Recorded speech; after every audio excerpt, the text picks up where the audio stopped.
What is up, guys? YodaDaWise here, back to bring another breakdown. This time it's a new commander, Zodilas. Let's check him out. Alright, so here we have Zodilas. Apparently, the color of his skin is due to all the energy that he's been exposed to in all his battles, many battles. So his first skill, Status Quo, is a passive skill. Basically what that means is it's always going to be running in the background. What this does is every time the other commander, so the enemy or opposing commander, triggers a skill or a plugin skill, one stack of universal energy is going to occur, and each stack of universe energy gives the walker 30% attack and 6% damage reduction. These effects won't disappear until the end of battle. What that means is those effects, they stack, so every time opposing commander triggers some sort of skill, you're going to get 30% attack, 6% damage reduction, and it stacks. Now his second skill is called Power Surge. Now what that does is, with a 40% trigger rate, it's going to clear the energy stacks to make the next attack not miss and increase 120% damage, and it will be increased by an additional energy stack by 5% at the least. This guy is a heavy hitter, and he's pretty much built to be like an attack tank. Penetration and damage reduction, as well as much HP defense you can get from the chest. Let's take a look at him. Alright, so those of you that do have the more advanced gear, this is the way that Seven Pirates has recommended you build him. It is a must to have this energy storage device because it has a special effect specifically to or exclusively to Zodilas. It gives a total of penetration and defense. The other side of that is that with your Beetlejuice, you're going to get the damage reduction as well as resistance weakening and crit wither. Then the Antares is going to give you defense, HP, and dodge, with Alcade giving you penetration, attack, and accuracy. As we know now, you can't necessarily have penetration without the attack. That's what really seals the deal there. He doesn't necessarily need the accuracy, but in his case, it's going to be a good idea. Now, when it comes to which AI to put on him, that's going to be a relatively good question, because a lot of these you have to survive all the way through.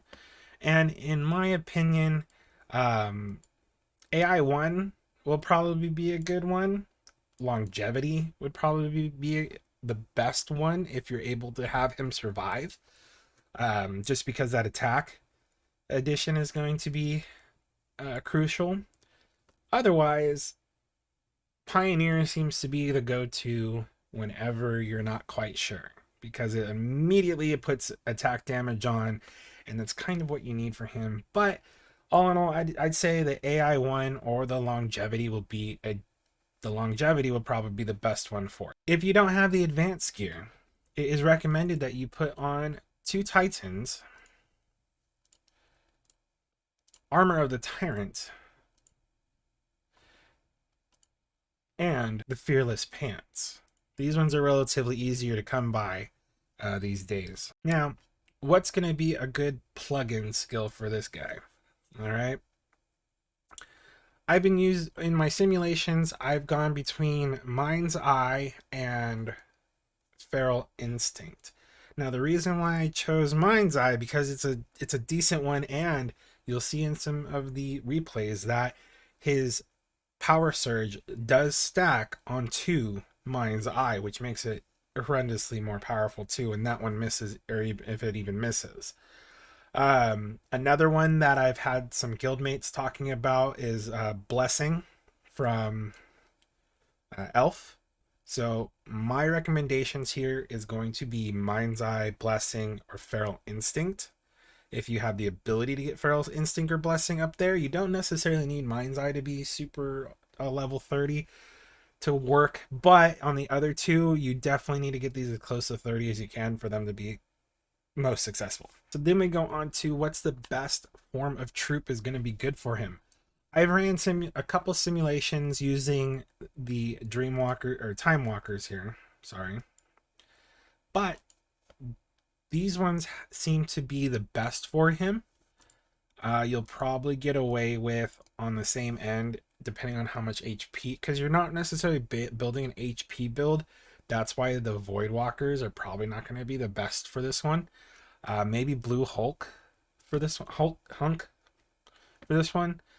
For him, it's kind of where you're standing when it comes to the best troop type. Once again, this is probably the best setup for him, and I believe that the Feral Instinct, if you can get that on there, that's going to be the best fourth plugin for him. All right, so let's check out some replays. Right here, as you can see, I have him with more of an HP accuracy kind of build to him, which wasn't the smart thing to do because I had the mind's eye on him, but it does give us a good idea of how he hits with Elf. And mind you, I still won reluctantly, and this individual had better gear. So that gives you a good idea on how hard hitting this commander can be in the right circumstances. So I have it going really slow here just so you can get an idea. And we saw the power surge go. We're basing at 2 million. That was 2040 on the first hit there. I'm looking at slot 1. We're going to lose some troops on this one. We're going to have Mind's Eye go again, but I have too much accuracy for it to really mean anything. And right there, we drop down to about 1,200K, which would be 1.2 million. We do another loss of troops here. At this point, we get the power surge, and he's triggered a few times. So let's look what this is going to be. 3.8 million. So with 1,700 troops from the original 202, we hit almost twice as hard. We went from 2 million to 3.8. So almost twice as hard with that power surge. And even though this doesn't give you a good idea what the Mind's Eye would look like hitting with this one, but it did give you an idea of the increase of power when that power surge does go off. So I'm not going to play through every replay, but this gives you an idea of how, if you can survive, it's going to be a good fight. This brings another Walker commander into the mix, and he withstood this Dragon Slayer where the gear is fairly the same, if not his is a little better here. Once again, this was kind of not the best gear setup for Sister Wolf, but using the Contract Keeper, he came around. I switched up my gear a little bit to be a more defensive and HP, which this would be better if you were using Void Stalker, in my opinion. Even the new Alberon weapons that have a lot of HP if you're using Void Stalker. Here's a monk. The monk did pretty good. Higher gear levels. Let's see. Yeah, and switched out his gear a little bit here. And then this one I found to be interesting. So even though I was defeated by his Orochi, I only lost 3,331. And this is with Contract Keeper. I did put it onto the recommended. Mind you, my headpiece isn't at a level 30 or 40, so it's not giving quite the penetration that it should. But I still found it interesting. And this time I'm using the Feral Instinct. So let's watch this for a second. That power surge goes off on the first. I'm hitting for 3.9 now with that recommended advanced gear set. And I remember originally with the more accuracy HP set, I was only hitting for 2 million. So that was 3.9 million. I didn't lose anything there, so that kind of gives us an idea what a regular hit's going to look like, 1.9. And the other thing too is even with the Feral Instinct, Orochi's corrosive armor ignores it. So that's kind of what sucks there too. So now we got another power surge. Boom. That was 14, I believe. That was 14 million, 14.7. So we went from an original 3.9 to 14.7 million because of how many times Orichi triggered their skills. All right, there was another 52.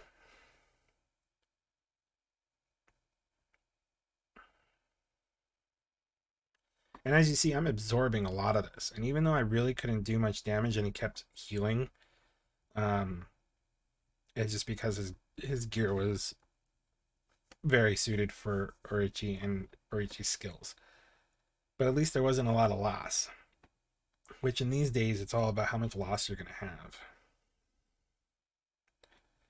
I think I might have read that wrong. But as you see here, he pretty much gained everything back. And I only lost a little bit in the front row. And a lot of that probably had to do with his first skill, which is the corrosive armor. Not bad. That is not bad. And then when you look at it too, like the simulation does take those into effect.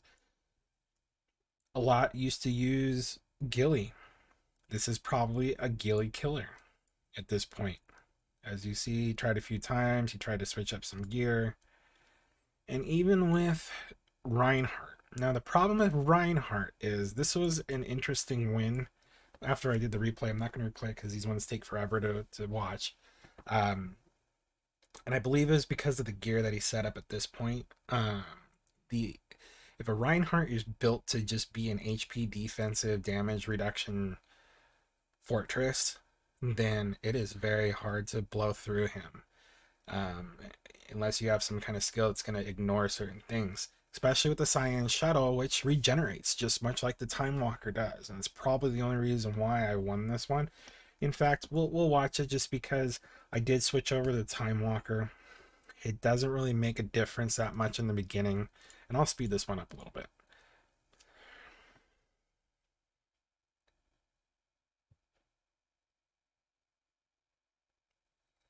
And this is where you see a problem with battling a Reinhardt, is that you so much HP and defense that usually goes into their builds. You're not hitting that hitting very hard, even though this one I seem like I actually am doing some pretty good damage.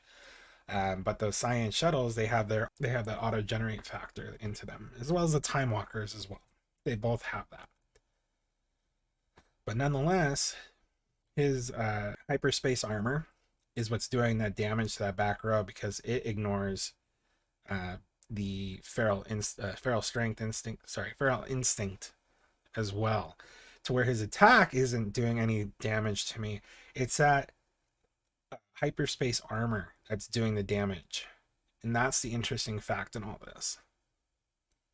So let's take a look at that headgear that's exclusive to him. Once again, if you go up to the forge ship and go to upgrade, there's always this handbook, so we can go and take a look at any new piece of armor that they plan to, or gear that they plan to put out, or they are going to be putting out.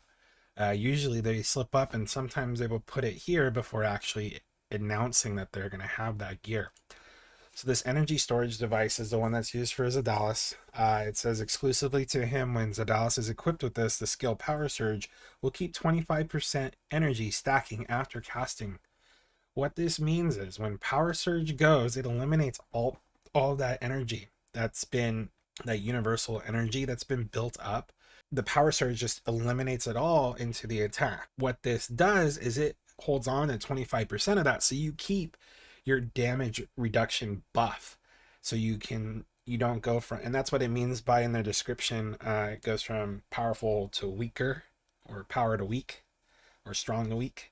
If you ever looked at the Facebook description for this individual on their Facebook page. If you don't have this, it's not necessarily a game changer. Like I said, it's not a make or break, but this is definitely a must if you're going to be using Zodilas, as keeping that 25% is going to make him last and survive longer, and make him hit harder, because now he doesn't have to worry about so many triggers occurring to get back to where he was when it eventually did have that Power Surge go off.